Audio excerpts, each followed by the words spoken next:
قرآن مجید فرماتا ہے لقد جاءکم رسول من انفسکم، تحقیق تمہیں میں سے ہم نے تمہیں ایک رسول عطا فرمائے، عزیز علیہ ما عنتم۔ قرآن مجید کے لفظوں کا حسن دیکھیے، فرمایا تمہارا مشکل میں پڑنا میرے نبی کو تکلیف دیتا ہے، حریص علیکم، وہ تمہاری بھلائی چاہنے میں جلدی کرتے ہیں، وبالمؤمنین رؤوف الرحیم، مومنوں پہ رؤوف بھی ہیں اور رحیم بھی۔ نبی پاک صلی اللہ تعالیٰ علیہ وسلم نے نا دولت احساس، ہمارے اندر نا احساس نہیں رہتا، کوئی بھی کسی بھی قسم کی جب ہم کوئی بات شروع کرتے ہیں تو ہم یہ سمجھتے ہیں کہ دراصل جو میں نے سوچ لیا ہے اور جو میں نے طے کر لیا ہے وہ ٹھیک ہے۔ دوسروں کا جذبہ اور ان کے جذبات کا احساس وہ کرتے نہیں ہم، اور اگر کبھی نیکی کرتے بھی ہیں تو اس کو اتنا محدود کر لیتے ہیں، اپنے ذہن میں پہلے محدود کر لیتے ہیں کہ اس کا جو اسلام آفاقی پیغام نیکی کا دیتا ہے وہ ہمارے ذہنوں میں موجود ہی نہیں رہتا۔ دیکھیے نبی پاک صلی اللہ تعالیٰ علیہ وسلم نے نا امت پر جب صدقات اور زکوٰۃ ضروری قرار دیے تو فرمایا تم نے 2.5% زکوٰۃ دینی ہے، وہ بھی سال گزرنے کے بعد۔ اور کسی شخص کو حضرت ابی بن کعب رضی اللہ تعالیٰ عنہ نے کہا میں سارا مال دینا چاہتا ہوں، حضرت ابو لبابہ رضی اللہ تعالیٰ عنہ نے بھی کہا میں سارا دے دینا چاہتا ہوں، تو فرمایا چوتھا حصہ دے اگر بہت شوق آیا ہے تو، ایسا نہ ہو تیرے بچے بعد میں دوسروں کے ہاتھوں کی طرف دیکھیں۔ لوگوں کو حضور نے اتنا پابند کیا، لیکن جب اپنی ذات کی باری آئی تو کنز المال میں موجود ہے کہ ایک صحابی نے آ کے کوئی سوال کیا، یا رسول اللہ صلی اللہ علیہ وسلم مجھے کوئی چیز چاہیے، تو کریم فرمانے لگے اس وقت تو بظاہر میرے پاس موجود نہیں، ذرا لطف لیجئے گا بات کا۔ حضور فرمانے لگے فلاں دکاندار کے پاس جا اور میرے نام پہ ادھار لے لے، یعنی میرے نام پہ ادھار لے لے۔ وہ کہتے ہیں نا میرے ابا جی کا کھاتا چلتا ہے وہاں تو میں چیزیں لے لیتا ہوں، فرمایا میرے نام پہ تو ادھار لے لے، پیسے میں دے دوں گا۔ حضرت عمر بیٹھے تھے،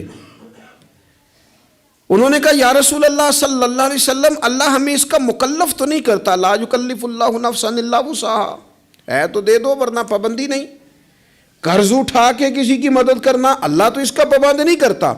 حضرت عمر نے جب حضور کو یہ کہا تو سرکار نے یہ بات ناپسند کی، پسندیدگی کا اظہار نہیں کیا۔ ایک انصاری قریب بیٹھے تھے، وہ کہنے لگے حضور آپ بانٹیے، عرش کا مالک آپ کو بڑا ہی عطا کرے گا۔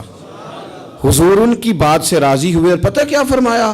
فرمایا مجھے بھی اسی چیز کا ہی حکم دیا گیا ہے۔ قرض اٹھا کر بھی حضور صلی اللہ تعالیٰ علیہ وسلم کسی کے ساتھ بھلائی کرتے ہیں۔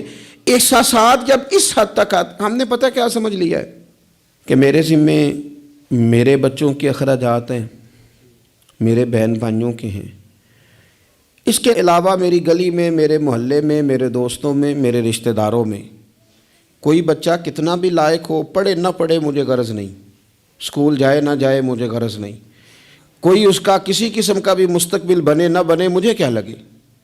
اور بڑے شاپنگ مال سے جب لوگ شاپنگ کر کے باہر نکلتے ہیں اور پھر دروازے پر وہ باہر آتے ہیں جب، تو ان کی کار کے گرد جب چھوٹے چھوٹے لوگ، چھوٹے چھوٹے بچے خیرات مانگنے کے لیے آگے بڑھتے ہیں تو پھر وہ ڈھونڈ رہے ہوتے ہیں کہ کہیں نوٹ کھلا ہوا ملے 5-10 کا، تو وہ ہم اس کو تھمائیں گے اور کہیں گے کہ دیکھا میں نے کتنی سخاوت کی، اور وہ بھی اگر ہو تو، ورنہ جھڑک کے گزر جائیں گے۔ وہ احساسات جو آپ کے اپنے بچے کے لیے ہیں، وہ جذبات جو آپ نے اپنے سینے میں اپنے بیٹے کے لیے چھپائے ہوئے ہیں، آپ تو رحمت للعالمین نبی کے ماننے والے ہیں، آپ کس طرح ایک دائرے میں اپنے آپ کو بند کر کے بیٹھ گئے اور دوسروں کے بارے میں آپ نے وہ بات کی نہیں، وہ ذوق پیدا ہی نہیں کیا۔ بڑے درد سے کہتا ہوں، جب ہم کسی کے بچے کا عیب بیان کر رہے ہوتے ہیں تو دل پہ ہاتھ رکھ کے ایک دفعہ سوچنا چاہیے کہ اگر یہ بات میرے بچے کی ہوتی تو میں یوں ہی بیان کرتا، یہی لہجہ ہوتا میرا اس بات کو گفتگو کرنے کا جو میں کسی کے بارے میں اپنے گھر میں کر رہا ہوں، اور میں کہہ رہا ہوں کہ معاذ اللہ اس کے ابے نے حلال نہیں کما کے کھلایا اور اس کی اماں نے تربیت ٹھیک نہیں کی، تو یہ لوگ اس طرح کے، یہ کیا انداز میں اپنے گھر میں اختیار کرتا ہوں؟ تو میرے نبی پاک صلی اللہ تعالیٰ علیہ وسلم نے تو کہا ہے مومن ہوتا ہی وہ ہے جو اپنے لیے پسند کرتا ہے وہی بھائی کے لیے بھی پسند کرتا ہے۔ کئی دفعہ میرا بچہ لائق نہیں ہوتا پر میری بہن کا لائق ہوتا ہے، لیکن میرے پاس وسائل ہیں اس کے پاس نہیں ہے، کیوں نہیں میں اسے اپنا بچہ سمجھ لیتا؟ کیوں نہیں میں کہتا کہ چلو میں اپنی کچھ چیزیں وہاں صرف کر دوں اور وہی آگے نکل جائے؟ نبی پاک صلی اللہ علیہ وسلم کی سوچ کیا ہے؟ بخاری مسلم میں حدیث موجود ہے، حضرت خالد بن سعید بن عاص رضی اللہ تعالیٰ عنہ کی ایک بیٹی ہیں، چھوٹی سی بڑی پیاری، نام ہے ام خالد رضی اللہ تعالیٰ عنہ۔ حضور کے پاس نہ کہیں سے کچھ کپڑے آئے، چادریں آئیں، بڑے پیارے کپڑے تھے، حضور نے صحابہ میں بانٹے۔ ان میں ایک شال تھی، چادر تھی، اس پہ خوبصورت رنگوں کی کڑھائی ہوئی تھی۔ تو وہ چادر جب نکلی تو لوگوں کو بڑی بھلی لگی، تو حضور نے فرمایا تمہارا کیا خیال ہے میں کسے دوں گا؟ تو صحابہ چپ کر گئے، بھائی ہم کیسے بتا سکتے ہیں کہ محبوب کی چاہت کیا ہے؟ حضور نے تجسس بڑھانے کے لیے کہا کہ تمہارا کیا خیال ہے میں کسے دوں گا؟ لوگ خاموش ہو گئے، تو فرمایا جاؤ کوئی ام خالد کو بلا کے لاؤ۔ ان کے نہ والد وہاں موجود تھے، نہ چچا موجود تھے، نہ خاندان کا کوئی لوگ موجود تھا۔ فرمایا اس بچی کو بلا کے لاؤ۔ بچی بڑی پیاری تھی، اکثر آتی تھی، تو حضور کی پشت پر نہ مہر نبوت تھی، تو اس کے ساتھ کھیلتی تھیں۔ تو ان کے والد منع کرتے تھے، یہ کیا کرتی ہے؟ تو حضور فرماتے تھے آپ چپ کریں، بچی جو کرتی ہے اسے کرنے دیں، اسے بلا کے لاؤ اس بچی کو۔ ان کے والد کو لوگوں نے جا کے کہا تیری بیٹی کو حضور یاد کر رہے ہیں، تو اپنی بیٹی کو گود میں اٹھا کے حضور کے پاس لائے۔ حضور وہ چادر گھر بھی بھیج سکتے تھے، پر حضور نے نا وہ بچی کو چادر اڑائی اور کہا ہاذا ثنا یا ام خالد ہاذا ثنا، کہا ام خالد دیکھو پیاری کتنی لگ رہی ہے بیٹا، اور تجھ پر جچ بھی کتنی رہی ہے، سونی کتنی لگ رہی ہے، اور تمہیں پیاری بڑی لگ رہی ہے۔ حضور نے وہ تحفہ دیا۔ پھر ایک موقع پر ایک اور تحفہ حضرت ام خالد کو دیا، اور وہ تحفہ دے کے حضور فرمانے لگے بیٹا اسے پہننا اور پھر پہننا اور پھر پہننا اور بار بار پہننا، اللہ تمہیں لمبی عمر دے اور اسے پہن کے پرانا کرنا۔ حضرت ام خالد صحابیات میں سب سے بعد میں ان کا انتقال ہوا ہے، 90 سال کے قریب عمر ہو گئی تھی، پر کہتی تھی میں نے مدینے والے کا تحفہ آج بھی سنبھال کے رکھا ہوا ہے۔ کیونکہ حضور صلی اللہ علیہ وسلم کے جذبات اگر حضرت حسنین کے لیے ہیں، اگر اپنے عظیم عالی شان عظمتوں شانوں والے نواسوں کے لیے ہیں، تو حضور صحابہ سے ہی پیار نہیں کرتے تھے، صحابہ کی اولادوں سے بھی پیار کرتے تھے۔ ان کی اولادوں تک حضور کی محبت کا یہ رنگ جاتا تھا۔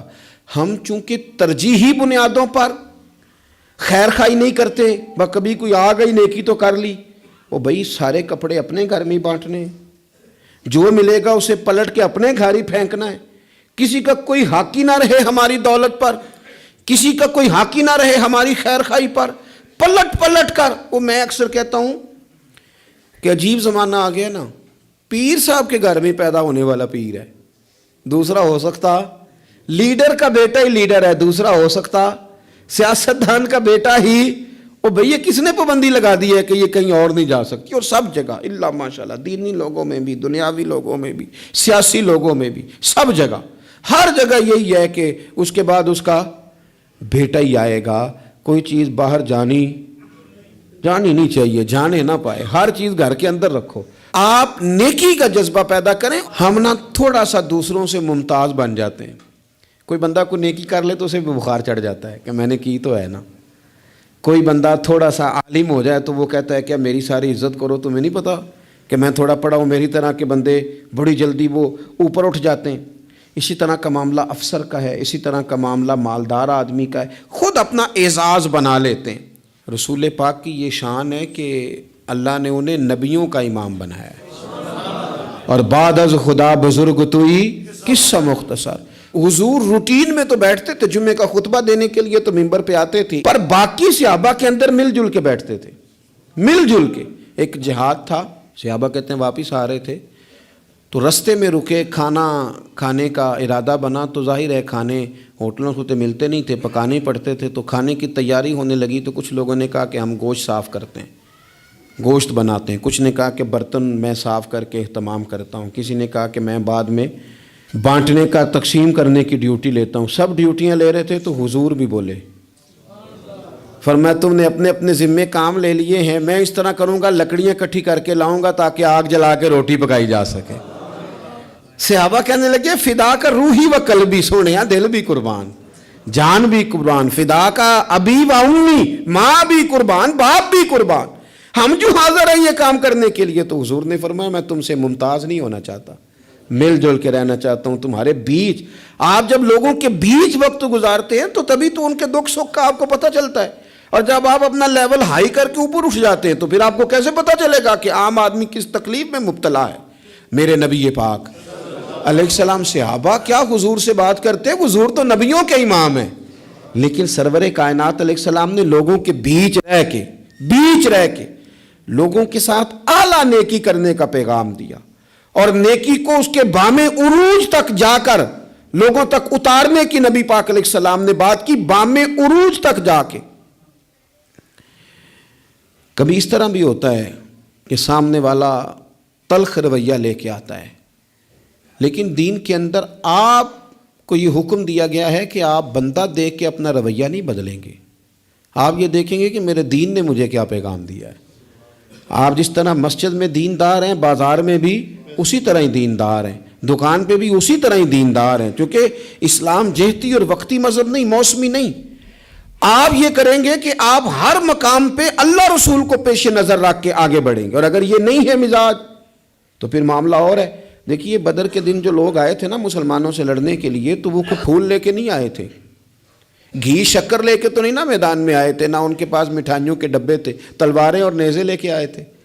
اور انہوں نے باقاعدہ مقابلہ کیا، 14 مسلمانوں کو شہید کیا. یہ تو اللہ تعالیٰ کا کرم ہے. وَلَقَدْ نَصَرَكُمُ اللَّهُ بِبَدْرٍ وَأَنْتُمْ أَذِلَّةٌ کہ اللہ تعالیٰ نے مسلمانوں کو کامیابی دی، وہ مسلمانوں کے قابو آ گئے. اب وہ 70 بندے قیدی بنا کے لائے گئے. وہ لڑنے آئے ہیں گھر سے، پھول لے کے نہیں آئے. قید خانے اس طرح تو تھے نہیں جس طرح آج جیل بنی ہوئی ہے. تو مختلف صحابہ، جس کے پاس ایک کمرہ خالی تھا اس نے ایک آدمی کو گھر میں قید کیا، کسی نے 2 کو کیا. حضور نے وہ بانٹ دیے. حضرت مصعب ابن عمیر رضی اللہ تعالیٰ عنہ کے بھائی ابو عزیز بھی کافروں کی طرف سے لڑتے ہوئے آئے، اور باقاعدہ جھنڈا تھامے ہوئے تھے، آگے تھے، سپہ سالار بنے ہوئے تھے. وہ بھی قیدی ہو کے آئے. تو ایک انصاری ان کے ہاتھ باندھ رہے تھے. تو حضرت مصعب ابن عمیر قریب سے گزرے، فرمانے لگے ذرا زور سے باندھنا، اس کی ماں کے پاس بڑے پیسے ہیں، چھڑا لے گی فدیہ دے کے. تو ابو عزیز کہنے لگے مصعب تو میرا بھائی ہو کے اس طرح کی باتیں کرتا ہے؟ تو فرمانے لگے تجھے کس نے کہا کہ میں تیرا بھائی ہوں؟ میں تیرا نہیں بھائی، میں اس انصاری کا بھائی ہوں جو میرے مدینے والے حبیب کا کلمہ پڑھتا ہے. میرے رشتے اسلام کی بنیادوں پہ، یہ میرا بھائی ہے. زور سے باندھنا اس کو، چھڑا لے گی اس کی اماں پیسے دے کے. وہ کہتے ہیں میں ایک انصاری صحابی تھے حضرت ابو یسر رضی اللہ تعالیٰ، ان کے گھر میں قید تھا. زیادہ باتیں نہیں حضور نے بیان کی، بس ایک بات کی. فرمایا بھائی قیدیوں سے اچھا سلوک کرنا. کن سے؟ قیدیوں سے اچھا سلوک کرنا. بس حضور نے کہہ دیا. کہتے ہیں میں جن کے گھر قید تھا وہ غریب آدمی تھے. عرب میں کوئی بندہ تھا جو شام کو روٹی کھاتا تھا، اناج ملتا نہیں تھا. غریب لوگ کھجور کھا کے دودھ پی کے سو جاتے تھے. روٹی جب آتی تھی تو بچے دلچسپی سے لپکتے تھے کہ کھانا آیا ہے، روٹی آئی ہے. کہتے مجھے حضور نے جس گھر میں میں بندھا ہوا تھا، نبی پاک کی نصیحت تھی لوگوں کو کہ قیدیوں سے اچھا سلوک کرنا. ابو عزیز کہتے ہیں کہ حضرت ابو یسر رضی اللہ تعالیٰ عنہ جن کے گھر میں قید تھا، وہ سویرے مزدوری کرنے جاتے، شام تک محنت کر کے 2 روٹیاں کما کے لاتے، لیکن وہ 2 روٹیاں مجھے کھلا دیتے، اپنے بچوں کو کھجور اور دودھ پلا کے سلا دیتے. میں ان سے کہتا یار میں تمہارا قیدی ہوں، کوئی مہمان تھوڑا ہوں، اور پھول اور گھی شکر لے کے نہیں تلوار لے کے لڑنے آیا ہوں، یہ تمہارا کیا رنگ ہے؟ تو وہ فرماتے ہمیں لمبی باتوں کا نہیں پتا، ہمیں تو ہمارے نبی نے کہا ہے ان کے ساتھ اچھا سلوک کرنا ہے، تو لہٰذا ہم نے اچھا ہی سلوک کرنا ہے. ہم نے نہ کبھی قطرے پہ غور کیا اور نہ دریا دیکھا، بس جہاں تیری جھلک دیکھی وہیں ڈوب گئے. ہمیں اس سے کیا کر، حضور نے کہا اچھا سلوک کرنا ہے. اب وہ عزیز کہتے ہیں جب میں روٹی کھاتا تھا اور محنت مزدوری سے کما کے لاتے تھے اور ان کے بچے دودھ کھجور پہ گزارا کرتے تھے تو میں رویا کرتا تھا اور میں کہتا تھا جو دین کے بارے میں کفر نے بتایا تھا وہ اور تھا، جو بتایا تھا وہ اور تھا، اور جو میں نے دیکھا ہے یہ تو اور ہے، جو میں نے عملاً دیکھا ہے یہ تو اور ہے. آپ کے جذبات ہوں، آپ کے خیالات ہوں، آپ کی اچھائی لوگوں کو قائل کر لے.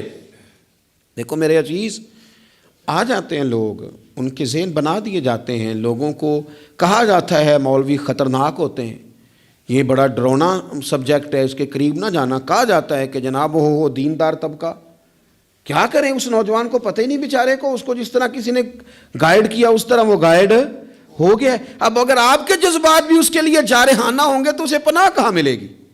آپ کو اس کو بتانا ہے کہ بات کچھ اور ہے, رنگ کچھ اور ہے, تجھے جو پڑھایا گیا ہے وہ بات اور ہے, اور یہاں وہ رنگ اور ہے.